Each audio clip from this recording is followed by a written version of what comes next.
Hola, muy buenos días. Gracias por venir a acompañarnos. El objeto de esta comparecencia es explicar y actualizar los datos de vacunación en la Comunidad Autónoma de Aragón, trabajar también, trasladarles nuestros objetivos en las próximas semanas de lo que va a ser, digamos, la continuidad y probablemente la finalización de ese proceso de vacunación que comenzó, ustedes saben, hace algo más de un año. Me acompañan para ello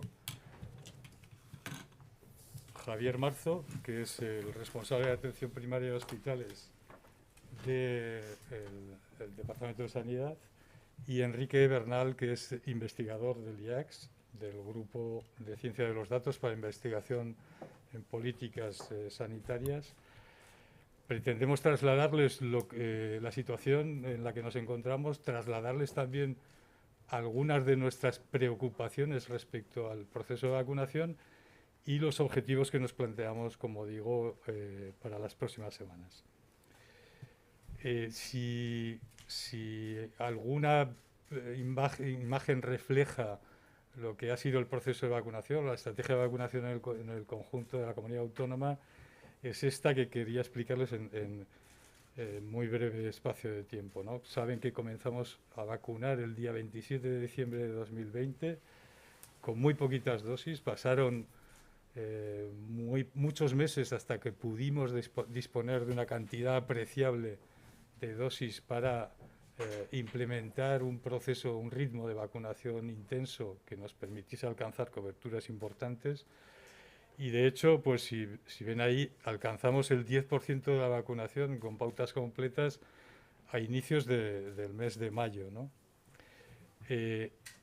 Poco tiempo después, 10 semanas después, ese porcentaje había subido al 42%, y 10 semanas después habíamos alcanzado el objetivo, es decir, alrededor de la última semana de agosto habíamos alcanzado el objetivo que nos habíamos planteado en el conjunto de comunidades autónomas y el Ministerio, del 70%, ¿no?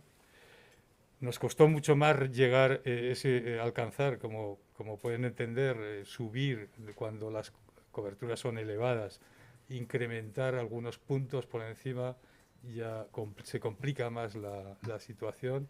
Alcanzar esos 10 puntos más, llegar al 80%, nos costó exactamente el doble que cada uno de esos tramos que he señalado antes, ¿no? De manera que antes de finalizar el año estábamos en el 80% de la población de vacunados con pauta completa en la población total de Aragón. Significar que en buena parte de la parte central del año estuvimos vacunando entre 80 y 100.000 dosis semanales, un ritmo que habíamos previsto que era el que nos permitiría alcanzar la cobertura objeto en el plazo que habíamos previsto. Pero quizá de toda esta gráfica lo que me importa reseñar es que es el fruto o refleja el trabajo intenso, semanal y diario del grupo técnico que hemos venido trabajando en la organización, la logística de todo el programa, de toda la estrategia de vacunación, dentro del departamento, dentro de las distintas direcciones generales del departamento y del Servicio Aragonés de Salud, y fundamentalmente de una parte importante que ha sido la parte asistencial, que ha sido la que ha permitido, especialmente subrayo la labor del personal de enfermería, que ha permitido que esto se llevase a la práctica y se consiguiesen los objetivos que nos habíamos planteado, ¿no? Bien, la foto fija en este momento de la vacunación en Aragón por grupos de edad es esta. Desde hace un par de semanas todos los grupos de edad están por encima en coberturas del 80% en pautas completas. Ese es un objetivo también deseable desde el principio. En lo que hace referencia al grupo elegible, es decir, a las personas que podemos vacunar a partir de los 12 años, luego hablaremos de la vacunación pediátrica, pero haciendo referencia a toda la población mayor de 12 años, sería el 90%, habríamos alcanzado el 90% de vacunación en esas edades, de la población a la que podemos vacunar. Por tanto, nos quedan poquitos por vacunar en este momento. Y este sería, respecto con cifras y porcentajes, el de las personas como digo, con pauta completa en mayores de 12 años, el 90,2, que sería el 91,7 si consideramos la vacunación con alguna dosis. Por primera vez bajamos de los 100.000 de las 100.000 personas que faltarían por vacunar en todos los tramos de edad. Podemos hacer referencia, luego haremos referencia a cuáles son los perfiles más notables, ¿no? de esas personas que faltan por vacunar, y les comentaré algunas cosas. Y en cuanto a la población pediátrica, en cuanto a la población entre 5 y 11 años, que es, como saben, comenzamos a vacunar alrededor del 15 de diciembre, estaríamos ahora alrededor del 52% de los niños. Si eso si lo trasladamos a las cifras que tenemos respecto a las personas que todavía están por citarse, que se han citado y todavía están por vacunar, rondaría alrededor del 55% de esa vacunación. Es importante señalar que en esta última onda epidémica, tanto la población pediátrica ha tenido una importante incidencia la infección por COVID. En el último mes, desde el 20 de diciembre, se habrían infectado alrededor de 15.800 personas, niños entre 5 y 11 años, es decir, población elegible para la vacunación. Eso supondría casi un 18% de la población objeto, por tanto, un 18% que no ha podido tener opción de citarse, y probablemente una parte de esa baja cobertura en esa edad pueda deberse a esa circunstancia. Es cierto que nuestro objetivo, en un principio, el objetivo de la Estrategia Nacional de Vacunación era alcanzar el 70% de la población vacunada en 5 o 11 años, teniendo en cuenta esos porcentajes de niños infectados. Muy probablemente podamos conseguirlo, si bien de una forma diferida en el tiempo, en los próximos meses. Las coberturas de vacunación en cuanto a la dosis de refuerzo, saben que hemos machacado, ¿no? Remarcado y hemos hecho especial hincapié en que la dosis de refuerzo es importante para asegurar que ese booster, esa vacunación puede facilitar el incremento en la inmunidad que ha podido disminuir a lo largo del tiempo. Afortunadamente, en los grupos que más habíamos puesto el foco, que son los mayores de 60 años, tanto mayores de 70 como 60-69, nuestras coberturas andan ya, en algún caso, por encima del 90%, los mayores de 70 años, y en el caso de 60-69, muy cercanos a ese 90%. Ponemos especialmente el foco en el siguiente tramo de edad, de 50-59, que aunque comenzamos más tarde la oferta de vacunación, tenemos todavía una baja cobertura en cuanto a ese grupo de edad. Estaba viendo, y me vais a perdonar, que la presentación hace referencia a datos pasados, que la presentación más de hoy era con datos mayores, ¿no?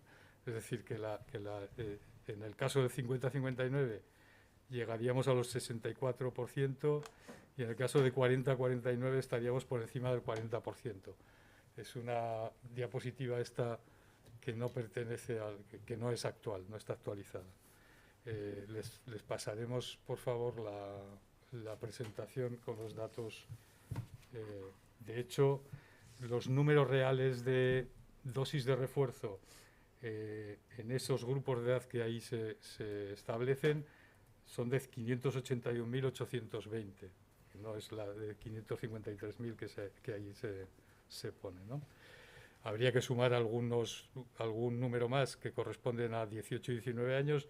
El total de dosis de refuerzo que se han puesto a fecha de ayer serían 586.907. Bien, ¿cuáles serían los objetivos inmediatos en la estrategia de vacunación que hemos planteado? Antes de esos 5 objetivos que habíamos planteado, quiero subrayar el que seguimos, sobre el que seguimos insistiendo, que es la vacunación, la primovacunación de todas aquellas personas que todavía no se han vacunado. Esas a las que hacía referencia antes, de que ya son alrededor de 100.000 y sobre las que tenemos que seguir insistiendo en su vacunación. Más del aproximadamente el 40% corresponderían a mayores de 40 años. Ese 40% en la población mayor de 40 años representaría solamente el 5% de la población en esa edad. Por tanto, nos preocuparía poco en ese sentido, y el 60% de los no vacunados pertenecerían a grupos por debajo de 40. Especialmente se concentrarían en las personas entre 30 y 49 años. Allí se concentraría el 50% de personas no vacunadas. En algunos casos queremos trasladar y trabajar en la posibilidad de vacunación en el ámbito laboral. Son personas en edad laboral y estamos trabajando con algunas empresas. También queremos trabajar con las mutuas en la posibilidad de que pudiéramos incrementar el porcentaje de vacunados en esos grupos, grupos donde hemos detectado una mayor presencia de no vacunados. En todo caso, nos importa además incrementar la vacunación con vacuna de refuerzo, con dosis de refuerzo, en todos los menores de 60 años, a pesar de que hemos dado un importante estirón en el grupo de 50-59, sigue siendo importante trabajar la vacunación en ese grupo. Es un grupo donde puede haber complicaciones en el caso de una infección por COVID. En ese grupo de edad, en esta última onda epidémica, si hablábamos de que en los niños se habían producido más de 15.000 infecciones, en este grupo de 50-59 se habrían producido alrededor de 22.000 infecciones. Es un número también importante que puede explicar también la menor cobertura por el momento en esa edad. Pero seguimos insistiendo en que especialmente en los grupos por encima de 40 años la administración de la dosis de refuerzo es una necesidad y una recomendación evidente desde el punto de vista sanitario. Iniciamos, como saben, la vacunación con dosis de refuerzo en menores de 40 años. Priorizamos, lo dijimos ya, aquellas personas con condiciones de riesgo, es decir, aquellas personas en las que, por ejemplo, en la vacunación antigripal hacemos referencia expresa, aquellas personas que tienen enfermedades crónicas de tipo respiratorio, cardiovascular o metabólicas, personas con obesidad mórbida, etcétera. Ese listado sobre el que siempre hacemos referencia a la vacunación antigripal, aunque está abierta la posibilidad y recomendamos la vacunación con dosis de refuerzo en todos aquellos menores de 40 años que quieran citarse. Por supuesto, incrementar esa cobertura de vacunación con primeras dosis en niños de 5 a 11 años y completar la vacunación en segundas, que comenzará alrededor del 15 de febrero, que es cuando iniciaríamos, alrededor de esas fechas, la administración de la segunda dosis en ese tramo de edad, en vacunación pediátrica, y iniciar también, cuando pasen los 5 meses desde las primeras pautas que se pusieron al grupo 7 de la estrategia, que son, como saben, el grupo de personas más vulnerables, el grupo de inmunodeprimidos, a los que administraríamos una cuarta dosis y solo a ellos. Por último, sí que me gustaría subrayar las razones que sostenemos para que entienda la población la necesidad de la vacunación en esa edad pediátrica, la edad de 5 a 11 años, y que las resumimos en que la vacuna sigue siendo segura y eficaz, también la presentación pediátrica es una vacuna segura y eficaz. Los niños van a tener ese beneficio directo en la vacunación, no solo disminuyendo la posibilidad de infección y evitando posibles infecciones, sino también evitando las posibles, aunque ciertamente poco frecuentes, complicaciones que puede tener la infección por SARS-CoV-2, como es el síndrome inflamatorio multisistémico. Genera también esa vacunación efectos indirectos, lo hemos dicho también. Los vacunados con pauta completa no tendrían necesidad de cuarentenas habiendo tenido un contacto estrecho. Les permite también a los niños en esa edad una mayor libertad en la realización de actividades extraescolares, visitas a familiares, contactos con otros niños. Minimizamos con ello los riesgos de posible transmisión. Y una reflexión que no nos hemos cansado de repetir: seguimos estando en una pandemia, es decir, que las decisiones individuales tienen una evidente repercusión en la salud colectiva. Este es un concepto que igual hemos sido demasiado pesados, ¿no?, en la transmisión, pero sobre el que nunca nos cansaremos de repetir, ¿no? Todo lo que decidamos individualmente va a tener esa repercusión en el conjunto de la población. Me pararía aquí. Si quieren aclaramos alguna duda respecto a cifras, que ha habido esa pequeña confusión. Javier quería, dentro del contexto de la atención hospitalaria, trasladar algunos de los datos que nos parecen de interés en el caso de la ocupación hospitalaria, cómo ha repercutido, qué función ha cumplido la vacunación en este aspecto. Javier.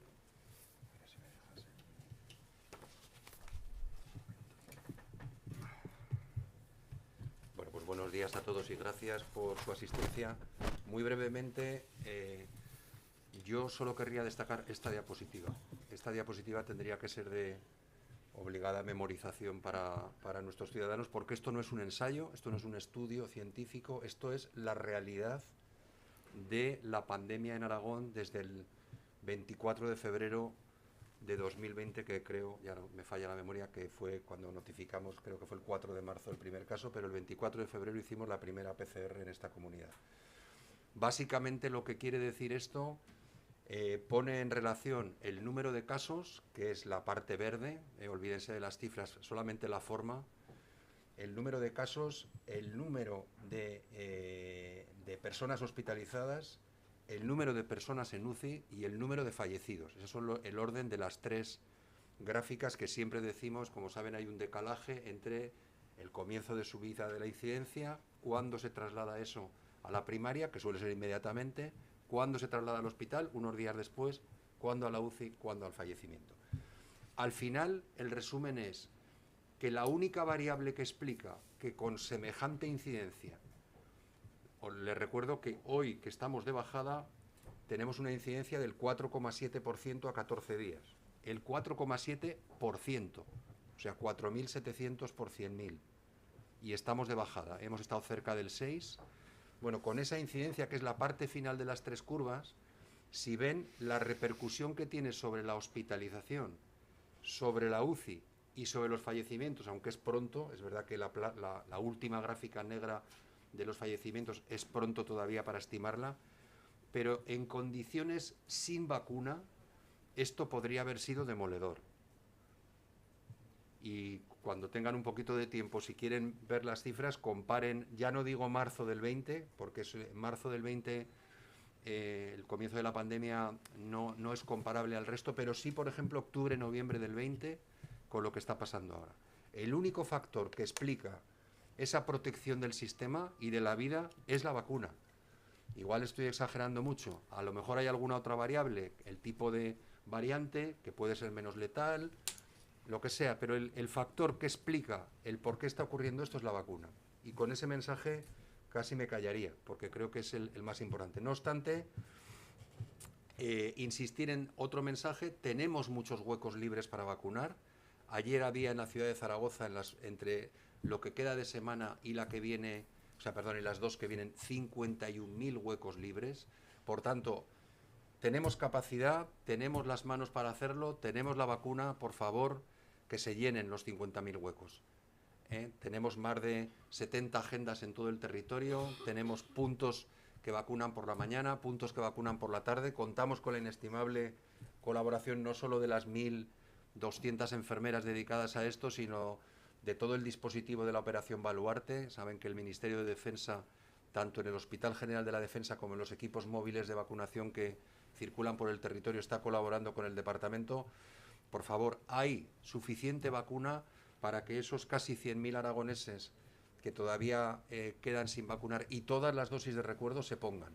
Y se pongan cuanto antes. Como ha dicho el jefe de promoción, Luis, están todas las cohortes abiertas, todas las posibles, y los niños por debajo de 5 saben que todavía no está aprobada la vacuna, pero todo por encima de los 5 años está abierto. Por favor, que todo el mundo se vacune. Les traía una información que creo que es relevante en Aragón. Como saben, desde el pasado día 3 de enero, el Departamento de Sanidad del Gobierno de Aragón da como válidos los autotest de antígeno que se realizan las personas o en su domicilio o en la farmacia, los autotest, que no son los test profesionales, y les traía un poco las cifras de notificación que hemos tenido desde el día 3. Estamos en franca bajada, estamos en el entorno de las 2.500, 2.600 notificaciones diarias, y de ellas he resaltado, por la sobrecarga que supone para el sistema de atención primaria, las que precisan baja, que suelen ser aproximadamente, suelen estar entre el 50 y el 60%, bajas totales. Lo de siempre, ¿cómo se traslada la incidencia? Pues se traslada rápidamente a la atención primaria. Aquí ven, olvídense de las cifras, lo importante es la forma. Tuvimos un pico en la semana del 9 de enero, la semana de Reyes, la semana siguiente, y ahora la cifra está bastante estabilizada en el entorno de las 6.000 sospechas al día en todo el territorio de Aragón. Eso pasa lo mismo en los servicios de urgencias. Como ven, allí tuvimos el pico a finales de diciembre y ahora están en franca bajada los sospechosos. Sospechosos significa personas que acuden con síntomas sugestivos de COVID, que ya saben ustedes que síntomas sugestivos de COVID en este momento son pues prácticamente todos, es decir, cualquier tipo de tos, dolor de garganta, fiebre, escalofrío, malestar general, fatiga, pérdida de gusto, diarrea, todos los síntomas, también en franca bajada. Estos son la comparación de los 2 últimos años. Las urgencias hospitalarias en el mes de enero han tenido un 40% más de incidencia que en el año 2021. El conjunto de la urgencia hospitalaria en Aragón, 41% en concreto más, que es una barbaridad coincidiendo con la séptima ola. Los datos de hospitalización y UCI que les facilitamos ayer, hoy se actualizarán a media mañana. Es verdad que estamos en franca bajada, como ven, pero todavía hay una presión muy intensa y eso es lo que vemos aquí. Si ven, esto es la cantidad de personas hospitalizadas ayer. El 3.000 que verán allí arriba es lo máximo que hemos llegado a tener entre pacientes COVID y no COVID, y ven que nos acercamos. El pico máximo de pacientes COVID, que fue el 16 de enero, tuvo 824 hospitalizados convencionales, hospitalización convencional. Pasa lo mismo en las UCIs, que ven el conjunto de la gráfica azul y rojo. Solo hablamos de lo rojo, perdón, que es lo COVID, pero es que tenemos mucho azul. Tenemos muchos pacientes no COVID, muchos, porque el resto de las patologías no esperan, ingresados en nuestras unidades. El tope lo hemos tenido el 24 de enero con 78 casos Y un dato curioso que nos cansamos de repetir también en las últimas semanas es que lo que sí ha disminuido en esta séptima ola es la estancia media de los pacientes. Los pacientes ingresan menos días en nuestros hospitales, bastantes menos días. Si ven la estancia media desde febrero del 21, está en 5, no llega a 6 días en este momento, cuando hemos tenido estancias cercanas a los 12 días. Es posible que esta variante tenga, digamos, menos agresividad. Es posible que estemos ingresando a lo mejor pacientes que en otras circunstancias diríamos, bueno, lo vamos a controlar en domicilio, pero no nos fiamos si lo ingresamos, pero ingresan menos días. ¿Cuál es la predicción? Y con esto acabo. A ver, lo que nos dicen los estudios de predicción, saben, el famoso índice reproductivo que nos marca a qué velocidad se va a propagar o estamos pensando que se propague la transmisión vírica en los próximos 7 días, está por debajo del 1, ya saben que siempre por debajo del 1, cuanto más por debajo mejor, pero en todo caso la tendencia va a ser a la disminución del número de casos, y lo mismo ocurre con el índice reproductivo a 2 semanas, que está también claramente por debajo del 1. Esa franja sombreada es el intervalo de confianza, es decir, lo mejor que puede pasar y lo peor, y en ambos casos están los índices por debajo de 1. Luego la previsión es que la hospitalización convencional, ahí la tienen adentro de una semana, siga bajando. Es verdad que las UCI siempre tienden a bajar de forma más lenta, y es lógico, el paciente que ingresa en una UCI suele ser un paciente con estancias medias más prolongadas, pero creemos que hemos tocado el techo. A mí aquí sí que me gusta ser cauto porque, como les decía a mis compañeros, cuando hablamos todos los días con las UCIs, las predicciones son una cosa, pero luego la realidad del día a día, insisto, por la presión de la patología no COVID, que es algo que no decimos mucho en estas ruedas de prensa, pero que sigue estando. Y con esto, luego si quieren podemos atender a las dudas que hayan podido surgir, y creo que ahora el doctor Bernal. Muchas gracias, Javier. Queríamos compartir con ustedes también unos datos sobre el estudio de efectividad que han realizado desde el IACS.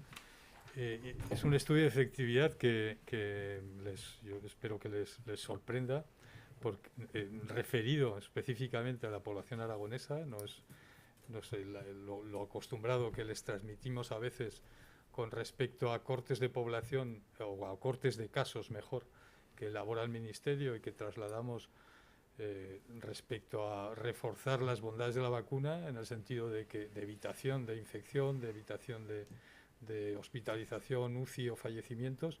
Aquí hablamos hablará Enrique de ese estudio específico relacionado con la población aragonesa, de manera que cuando quieras. Muy bien. Gracias, Luis. Gracias por haber acudido a la convocatoria. Un poco por poner contexto al trabajo que nosotros hacemos, somos el Grupo de Ciencia de Datos, y desde el comienzo de la pandemia, desde el momento que se declara, nosotros estamos recopilando información de cada contacto que se produce con el sistema sanitario aragonés, de cada una de las personas que residen en la comunidad autónoma, sea porque ha sido diagnosticado como caso en un hospital, sea porque ha contactado como sospechoso en la atención primaria, sea porque se ha realizado un autotest, sea porque ha sido trazado por los rastreadores y se ha considerado que tenía que hacerse un test de antígenos. O sea, cualquier actividad que una persona, cualquier contacto que una persona en Aragón ha tenido desde el comienzo de la pandemia, tiene un registro específico a través de la tarjeta sanitaria, y nosotros podemos elaborar lo que llamamos una cohorte, la cohorte COVID, en la que vamos siguiendo la evolución de la pandemia, pero para cada persona que vive en la Comunidad Autónoma de Aragón. De forma que estudiamos al 1.300.000 y pico personas en este momento residentes aquí. Por tanto, hay una diferencia sustancial con los estudios que normalmente se plantean, que son ensayos clínicos que se producen sobre subgrupos de población más o menos pequeños, más o menos representativos del conjunto de la población, normalmente hechos en lugares poco parecidos a Aragón, y por tanto son estudios de efectividad que nos sirven para tomar decisiones sobre esta vacuna es efectiva y segura en estas condiciones, pero ¿y en la vida real? Y esta es la pregunta que nosotros tratamos de responder. En la vida real, el desarrollo de una campaña de vacunación poblacional con las características que tiene la campaña de Aragón, que es distinta a la de Cataluña, y es distinta a la de Andalucía, y es distinta a la de Viena, completamente distinta. Toda esa campaña ha resultado efectiva o no. Y este es el estudio que hemos realizado. Aquí tenemos la población de Aragón y en la parte de arriba, en verde, son las personas completamente vacunadas. Veremos que esas personas completamente vacunadas luego permanecen sanas a lo largo del tiempo, la gran, inmensa mayoría de ellas. Sanas me refiero, no vuelven a tener infección. Algunas vuelven a tener infección, las que vemos en esta parte superior de aquí. Y sobre esas que tienen infección, algunas se ingresan, algunas no. Algunas se ingresan en UCI, algunas fallecen. Lo mismo ocurriría para las personas no vacunadas, que son las que están en la parte inferior del gráfico, las que aparecen aquí a partir de azul. Algunas de ellas no vacunadas son infectadas, más que proporcionalmente las que vemos entre los vacunados. Luego iremos centrando los números. Y algunas permanecen sanas entre las no vacunadas. Y entre los no vacunados y que han resultado infectados, algunos ingresan, algunos no. Algunos ingresan en UCI, algunos no, y algunos fallecen. Y la mayoría no. Sobre estas distintas formas de ver la campaña de vacunación es sobre lo que vamos a elaborar ahora algunos números. Primero, los números absolutos. De las personas que viven en Aragón y de los totalmente vacunados, cifras que nos ha dado Luis, 135.000 han resultado ser casos, entre los vacunados, Por tanto, han tenido una infección después de ser vacunados. 883.000 permanecían sanos en el momento que cerramos este trabajo, que fue ayer. Entre los no vacunados o parcialmente vacunados hay 170.000 casos, 176.000, y 118.000 permanecen sanos. Vamos a ver los casos ahora. Entre los vacunados, 3.273 fueron ingresados y de ellos 147 en la UCI. Y entre los no vacunados, que fueron infectados, 19.000 ingresaron y 1.400 aparecieron en la UCI. Entre los vacunados, 1.763, que fueron casos, fallecieron, y entre los no vacunados fallecieron 6.201. Estos son los grandes números. Y con estos números, ¿qué hacemos? Hay tres formas de evaluar la efectividad de un programa vacunal de la naturaleza de este.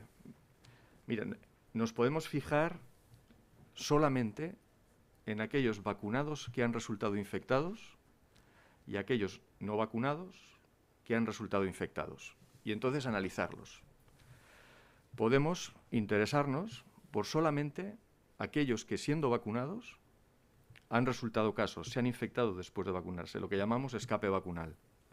Y hay una tercera forma de analizar el programa vacunal, que es la evaluación completa del programa, que significa, vamos a ver, comparemos todos los vacunados, comparemos con los no vacunados, para analizar cuántos más casos hay con respecto a los no vacunados, cuántos más ingresos hay con respecto a los vacunados, cuántas más personas entran a la UCI con respecto a los no vacunados, etc. Este es un poco el planteamiento que les hago. Vamos a centrarnos al principio, por tanto, en solamente aquellos que han sido casos. Entre los casos, la pregunta primera, ¿ha sido efectiva entre los que han quedado infectados después de vacunarse con respecto a los que no se han vacunado? ¿Ha sido efectiva en términos de reducción de los ingresos hospitalarios? Aquí en este gráfico lo que estamos representando son 100 personas vacunadas, 100 personas no vacunadas. A la izquierda los no vacunados, a la derecha los vacunados. Pues entre los no vacunados han ingresado por COVID, como podéis ver ahí, un 16%. Mientras, o sea, 16 muñequitos con respecto a los 100. Mientras que entre los vacunados solo han sido 2. Estamos hablando, por tanto, de una diferencia sustantiva de 8 veces. ¿Sí? Vamos a fijarnos ahora en aquellos que han ingresado en UCI. Aquellos que han resultado casos entre los vacunados o que son casos entre los no vacunados. Entre los no vacunados, ingreso en UCI un 1%. Pero fijaros a la derecha, no es que esté mal el gráfico, es que ni siquiera llega a ser una persona por 100. Estamos hablando de 0, algo por cien de las personas vacunadas han ingresado en UCI. En cifras concretas estamos hablando de 15 veces menos de ingresos en UCI entre las personas vacunadas. Y en cuanto a la letalidad, muerte en aquellas personas que son infectadas por coronavirus. Entre los no vacunados, gráfico de la izquierda, un 5%.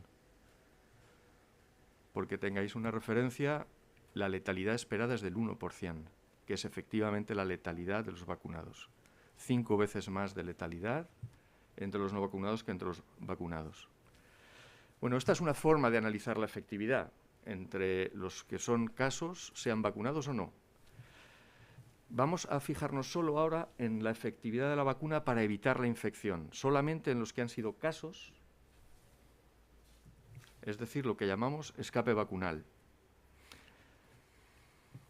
El escape vacunal está más o menos en el entorno del 12, 13, 14%, según el corte que coges, la semana que coges de vacunación en las últimas 4 semanas.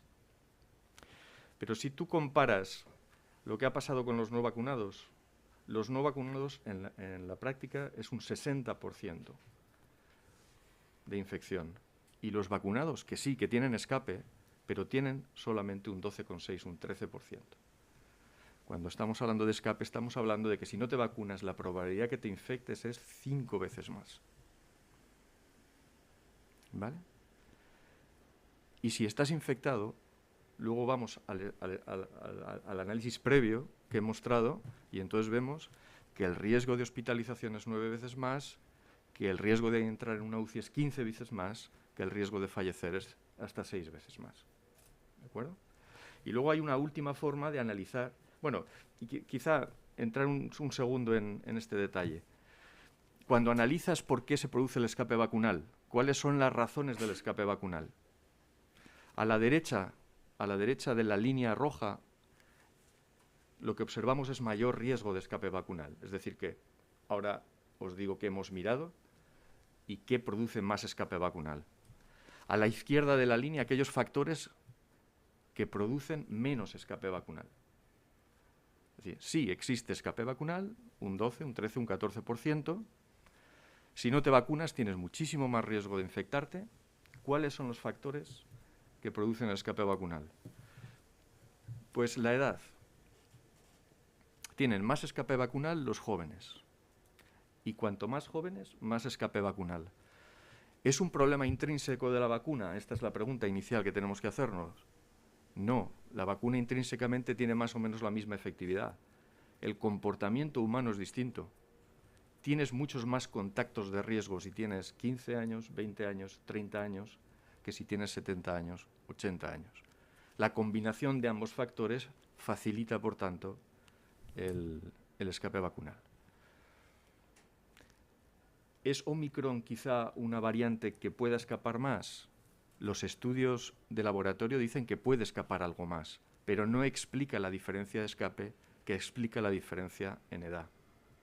Muy importante, por tanto, tener en cuenta que si te vacunas y tienes determinada edad, el riesgo de escape vacunal es mucho menor que un 13%.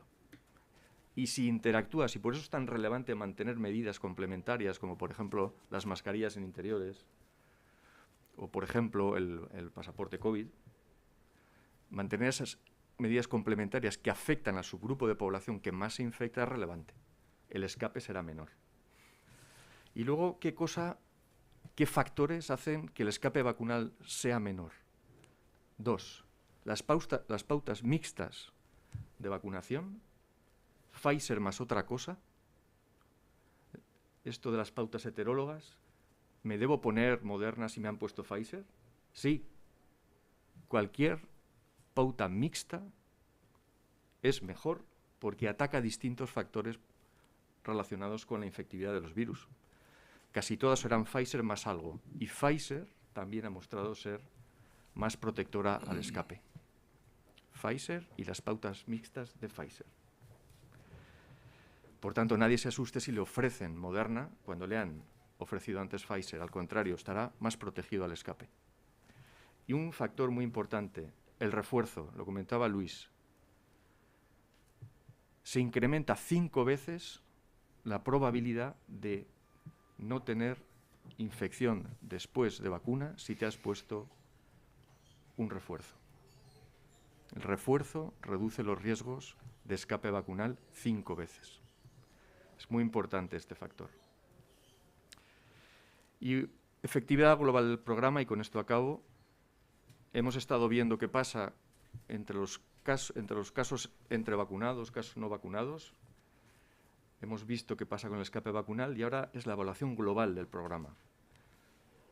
Para toda la población de Aragón, vacunados y no vacunados, cómo de efectivo está resultando todo el esfuerzo que están haciendo desde desde Salud Pública, en que esta campaña alcance coberturas poblacionales como las que conocemos. Pues bien, cuando analizamos en conjunto, y estos datos son los que habitualmente no se ofrecen, porque los datos que se ofrecen son los primeros de los que he hablado, la reducción del riesgo de hospitalización en Aragón desde el comienzo de la campaña vacunal es 41 veces menos entre los completamente vacunados, comparados con los no vacunados o parcialmente vacunados. La reducción del riesgo de ingreso en UCI es 154 veces entre los completamente vacunados y la reducción de la letalidad es 100 veces. Son cifras extraordinarias. En epidemiología, cuando tú haces análisis de riesgos, de reducción de riesgos, no ves habitualmente estas cifras. Son sorprendentes para un epidemiólogo. Es extraordinariamente efectiva, inmensamente más efectiva que lo que vimos en los ensayos clínicos. Los ensayos clínicos, insisto, nos dan una idea de subgrupos de población, nos dan idea de la eficacia y seguridad de las vacunas en poblaciones muy concretas. En la población de Aragón han sido infinitamente más efectivas. Esos serían los mensajes fundamentales. Muchas gracias, Enrique. Bueno, es todo este volumen de información que nos ha transmitido Enrique es uno de los factores que nos anima a seguir insistiendo en la necesidad de vacunar cuanto más mejor y poner el énfasis especialmente en este momento en las dosis de refuerzo en todos los grupos de población. Quedamos a su disposición para cualquier duda o sugerencia, pregunta que quieran hacer.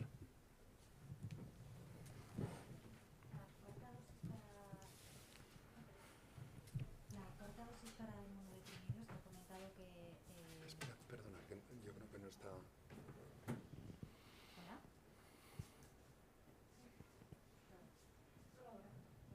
¿Hola?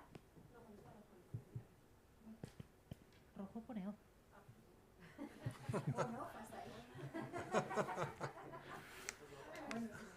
Sí, no. Sí, te vemos bien.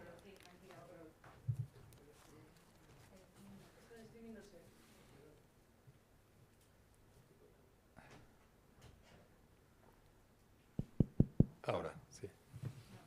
Ha dicho que la cuarta dosis para inmunodeprimidos pasa a ser también un objetivo en la campaña de vacunación. ¿Cuándo podría empezar a aplicarse, empezar a solicitarse esta dosis? A partir de febrero lo anunciaremos evidentemente, pero trabajamos, como saben, con intervalos definidos respecto a la última vacuna administrada. Por tanto, la estimación que hacemos es que será a partir de febrero cuando empiecen a cumplirse los 5 meses de las vacunas primeras que administramos en ese grupo, en el grupo 7, de inmunodeprimidos o de personas trasplantadas con fármacos inmunosupresores, etcétera. Es un grupo sobre el que ya hemos trabajado al inicio en la prima vacunación, en la dosis de refuerzo y en esta cuarta dosis que se pretende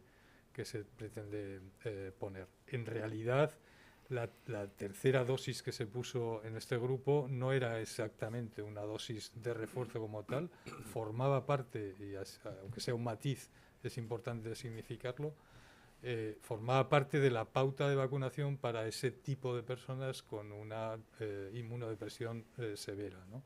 Por tanto, la dosis adicional, la dosis de refuerzo sería esta cuarta dosis que planteamos para las próximas semanas.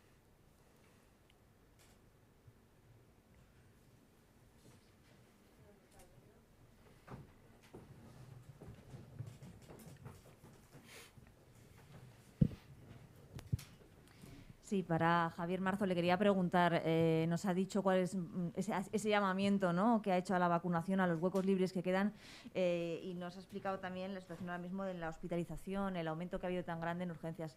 ¿Cuál sería la fotografía en estos momentos de la atención primaria y también de las consultas pediátricas, ¿no? Porque efectivamente ahora están otra vez de nuevo encabezando la mayor incidencia. Entonces, ¿cuál sería la situación? Sí, nosotros hacemos un seguimiento semanal de la presión asistencial, no solo en los hospitales, sino en toda la red, en los 123 centros. Y la semana de Reyes, la semana del 7, creo que fue viernes, esa semana fue la del tope de incidencia. Y en este momento lo que estamos viendo, en consonancia con lo que ocurre con la onda, es que hay una meseta a la baja, es decir, ha bajado la presión sobre la atención primaria, ha bajado de forma ostensible. Tengan en cuenta que hemos sacado el día 30 de diciembre el procedimiento de rastreo, el nuevo procedimiento de detección y vigilancia que limita el rastreo a unos entornos concretos que son los brotes, los casos en centros sanitarios y sociosanitarios. Eso ha hecho disminuir mucho la petición de PCR y, por tanto, la realización de pruebas en los centros de salud. Hemos intentado aligerar el circuito de las bajas. Como saben, permitimos hacer baja y alta en el mismo acto. No hace falta que el paciente contacte con el sistema porque el sistema incorpora el formulario de autotest o la llamada a su agenda y se le llama para decirle ya tiene la baja hecha. Y ha bajado también, por desgracia para nosotros, el impacto de la campaña de vacunación. De hecho, tenemos manos libres en este momento en prácticamente la totalidad del territorio. Entonces, la foto en la primaria es que, soportando una tremenda tensión, y quiero recalcar esto cada vez que puedo, el esfuerzo que hacen nuestros compañeros de primaria desde febrero del 2020, es decir, que vamos a hacer 2 años de pandemia, y el esfuerzo hay que recalcarlo, y es verdad que en este escenario epidemiológico ha bajado un poquito la presión y lo que nos transmiten los centros es que, vamos a llamarlo así, están un poco menos tensionados, pero estamos hablando de menos tensionados dentro de una tensión extrema, que quede claro. Es decir, el sistema no ha dejado de estar tensionado nunca. Insisto, no nos olvidemos de los no COVID. Es decir, que hay vida más allá del COVID y las enfermedades están. En la primera parte de la pandemia estuvieron ocultas entre el miedo de la población y el estado de confinamiento, pero eso a partir de junio del 20 dejó de ser así. Seguimos operando tumores, seguimos operando pacientes, seguimos teniendo cirugía cardíaca, seguimos haciendo pruebas complementarias. Por tanto, la tensión sobre el sistema está. Es verdad que un poquito menos, lo mismo que en la hospitalización, también ha bajado esa presión, pero no se olviden los vasos comunicantes. Es decir, cuando baja lo no COVID, obviamente tenemos que hacer frente a todo, cuando baja el COVID, hay que hacer frente a todo lo no COVID que vuelve a salir.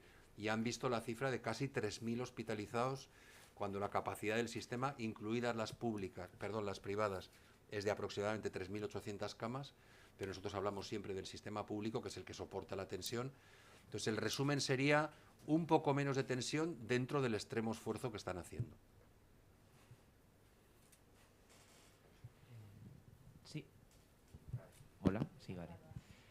Yo tenía varias preguntas. En primer lugar, sobre el estudio que nos han presentado. O sea, el tiempo del estudio es durante los 2 años que ha durado la pandemia, pero imagino que la gente cuenta como vacunada, o sea, desde que se ha vacunado la última vez, quiero decir. Sí. Es que no lo sé explicar muy bien. Sí, la pauta vacunal, pauta completa, se define de una manera normativa por las autoridades sanitarias y esa es la definición que hemos utilizado. Al disponer de la información individual, nosotros sabemos el momento en el que recibe la primera dosis, si ha recibido o no una segunda dosis, si ha recibido o no un refuerzo, de qué pauta vacunal hablamos, es AstraZeneca, es Janssen, es decir, tenemos la información completa de todo el tiempo. Y analizamos todo el tiempo que esa persona, después de tener la vacunación completa, le aparece o no un evento. Puede ser que sea infectado y aparezca en el sistema en una consulta de atención primaria como que ha tenido una infección por COVID y nosotros sabemos que estaba vacunada completamente o parcialmente, que ha sido ingresado, etcétera, etcétera. Digamos que llevamos el trazado de cada persona que en Aragón ha recibido una vacuna, que es prácticamente el 85% de la población, lo trazamos permanentemente a lo largo del tiempo. Vale. Después también ha mencionado que están planteándose si iniciar de nuevo programas de vacunación en empresas para tratar de captar a esas personas que todavía no han recibido ninguna dosis, pero yo no sé hasta qué punto creen que esto puede tener efectividad, porque imagino que esas 100.000 personas que quedan por vacunar son personas que han tenido muchas posibilidades y que no quieren. No sé Cierto. hasta qué punto que se vacunen en la empresa les puede convencer. No hemos dejado de vacunar en empresas. Hace ya meses que empezamos a trabajar con los servicios de prevención de riesgos laborales, especialmente en las grandes empresas. Hemos ido acompañando la vacunación en esos ámbitos en la administración de la dosis de refuerzo. Lo están haciendo esos servicios de prevención de riesgos. Lo único que nos planteamos suplementar con algún tipo de vacunación relacionado o realizado por las mutuas en ámbitos de producción concretos, polígonos, etcétera. Es una idea que está sobre la mesa que tenemos que madurar y trabajar, pero cierto es que ha habido muchas posibilidades para que esa población no vacunada lo haga. Dentro de ese conjunto de población no vacunada, es hasta aproximadamente 100.000 personas, algo menos, que no han recibido ninguna dosis. Los perfiles son muy distintos. Hablaba de que mayoritariamente se concentran entre los 30 a 49 años. Esas edades donde tenemos prácticamente el 50% de eso, unos 50.000 personas, ¿no? Y ahí los perfiles, insisto, son muy distintos. Hay un perfil claro de personas que han podido, de una forma, digamos, por desidia, dejadez, porque no les viene bien o por lo que sea, no vacunarse. Hay muy pocos que lo manifiestan con una actitud, digamos, activa de no se vacunan porque no creen en la vacuna, porque tienen miedo a la vacuna, porque piensan que la vacuna no tiene efectividad, les pone en riesgo, etcétera. Eso es una población muy pequeña. Y luego hay otra parte que puede tener que ver con alguna parte de población, alguna población inmigrante, que tiene que ver especialmente con Europa del Este o con algunos países del Magreb, donde tanto en sus países como en los grupos de población las coberturas han sido bajas o por debajo del 50%, ¿no? Entonces, con ellos también hemos trabajado, con esos colectivos. Hemos intentado, a través de organizaciones de esos propios colectivos, que se incrementase la vacunación, y seguiremos intentándolo. Seguiremos ofertando primeras dosis, seguiremos ofertando en los centros la posibilidad de que aquel que decida, a la vista de datos tan contundentes como los que aquí se han presentado, iniciar su vacunación. Nunca es tarde para hacerlo, y siempre va a estar abierto ese proceso para aquel que lo quiera. Y ya por último, Aragón ha sido una de las comunidades, o está siendo una de las comunidades en las que más está costando poner esa dosis de refuerzo a las personas de entre 50 y 59. No sé si lo achacan a que la incidencia aquí en Aragón ha sido superior y por eso hay personas que ahora tienen que esperar, o han detectado algún otro tipo de condicionante. Bueno, estábamos en 50-59, que es quizá el segmento de edad que más nos preocupa. Con los datos de ayer estábamos en un 64,7, creo que es la cifra, un 64,7.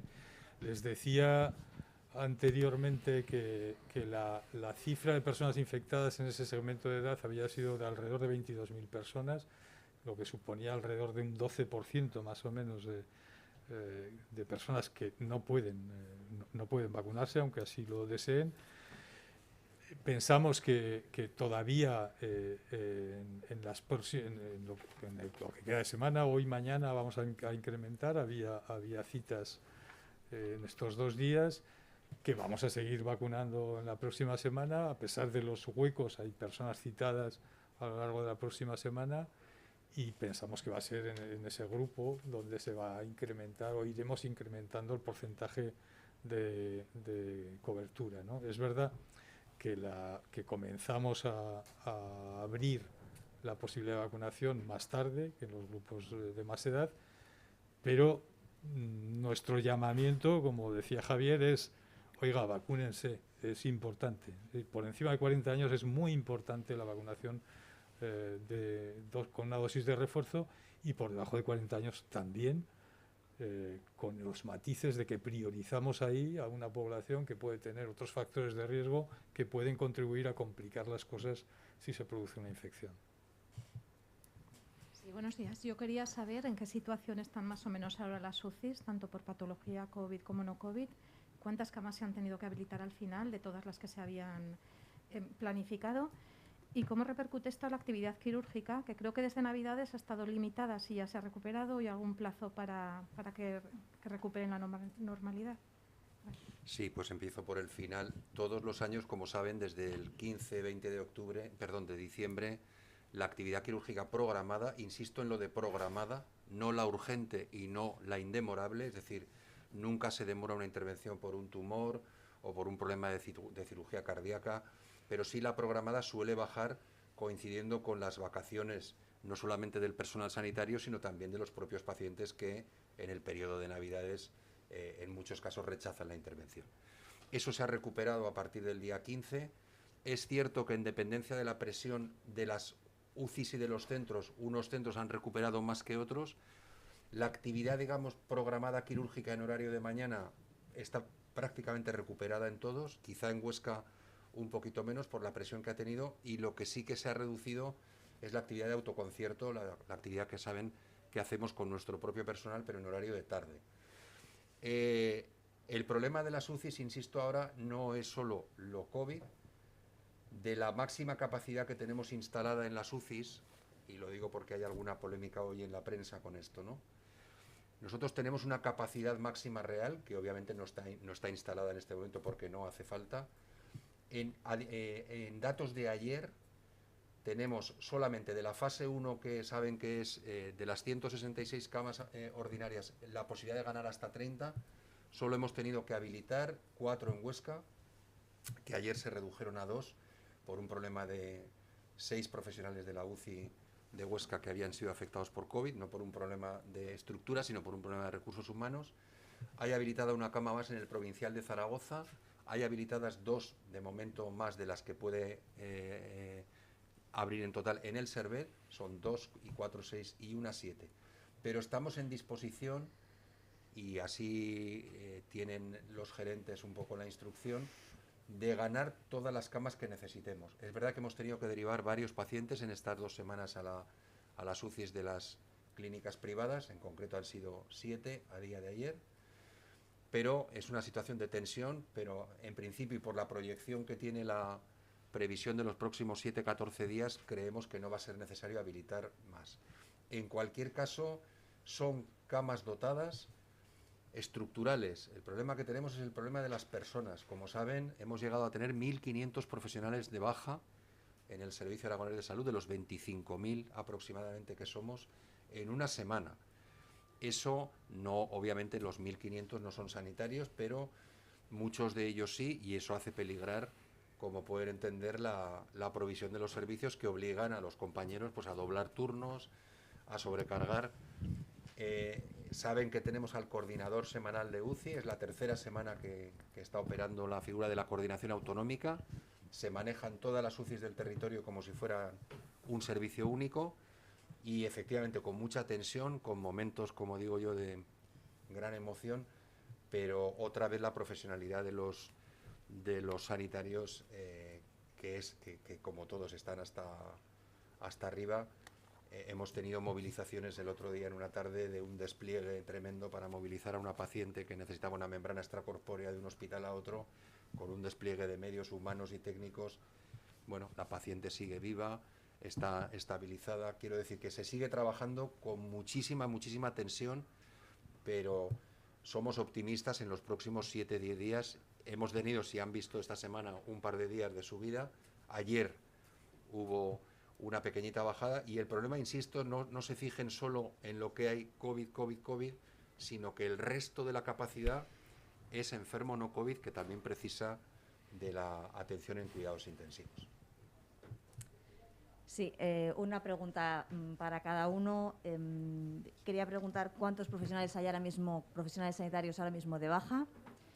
Para Luis Gascón le quería preguntar, bueno, la hostelería ha solicitado, ¿no?, que se rebajen las medidas. Ayer en el Consejo Interterritorial ya se dijo que ni se reduce la cuarentena ni por ahora se quitan mascarillas, pero en Aragón se va a prorrogar, entiendo, el nivel 2 modulado. ¿Cuánto tiempo más o menos? O sea, ¿cuál es la previsión que maneja el Salud en este sentido? Y por otro lado, para Enrique Bernard, le quería preguntar, tengo entendido que este estudio no se ha realizado en ningún país hasta el momento. ¿Qué nos puede decir en este sentido, ¿no? ¿Qué supone este estudio a nivel internacional? ¿Quieres empezar, Quique? No. El último dato del lunes hablaba en el entorno de las 1.200. Tengan en cuenta que cuando damos el dato semanal, hay pacientes, hay compañeros que entran y compañeros que salen, pero el dato era de 1.200, en el entorno de las 1.200. Es decir, hemos bajado del pico, pero en todo caso sigue siendo un número todavía, un número muy alto. Respecto al tema de restricciones, no hay una decisión tomada todavía. Estamos expectantes de cómo evolucione todavía la curva epidémica. En principio se mantiene las restricciones que se generaron en su día y esperamos, no puedo avanzarle más al respecto, ¿no? No hay una previsión de modificación por el momento, pero todo responderá a la evolución de la pandemia.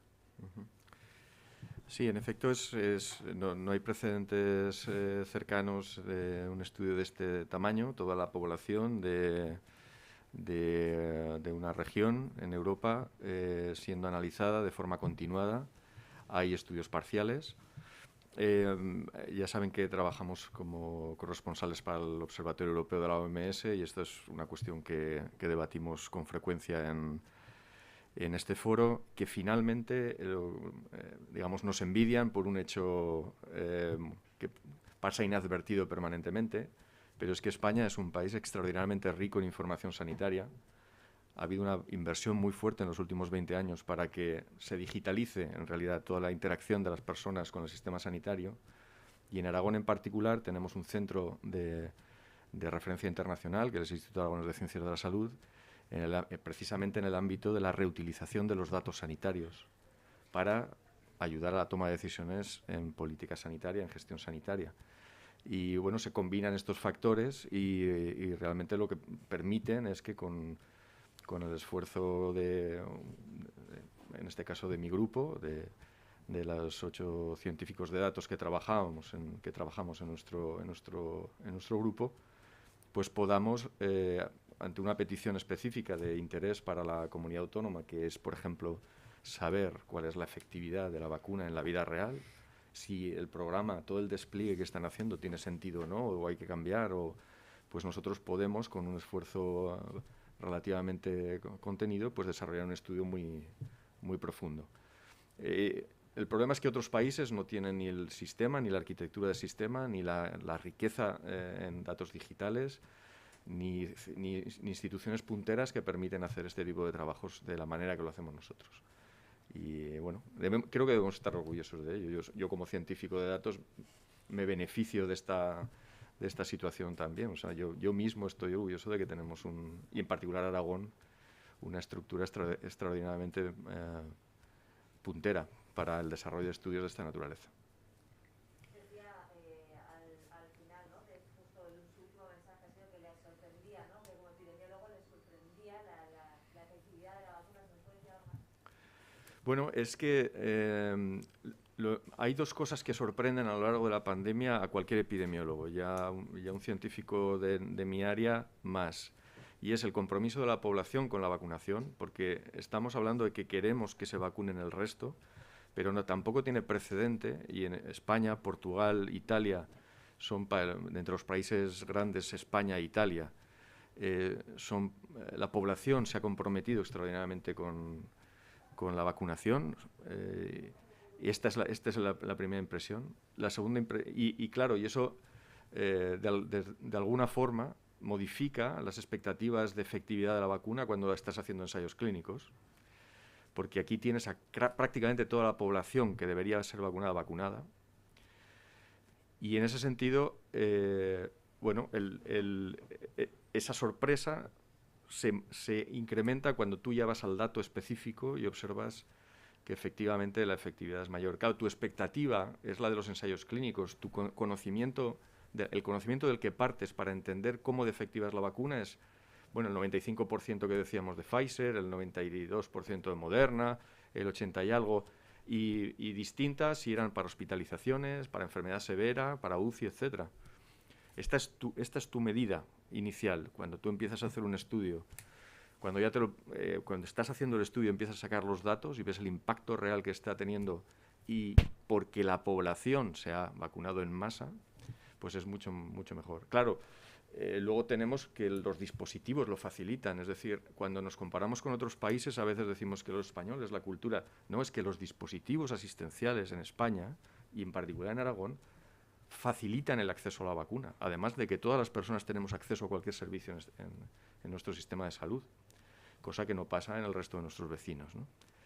Y bueno, la combinación de una gran estructura, la combinación de un sistema sanitario que facilita el acceso a cualquier persona, el hecho de que a lo largo del territorio, en Aragón, en España, pero en Aragón en particular, la homogeneidad de grupos de edad, más o menos todos por encima del 80%, y en todo el territorio de Aragón más o menos la misma cobertura vacunal.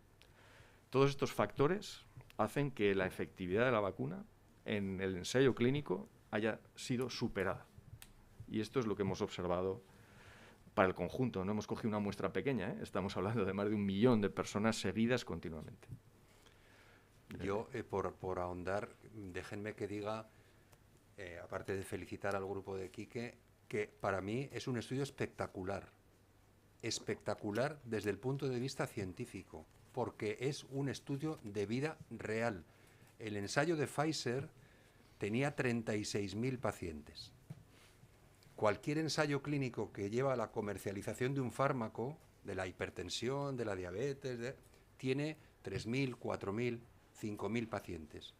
Para mí, bueno, para mí no. Creo que la palabra es espectacular.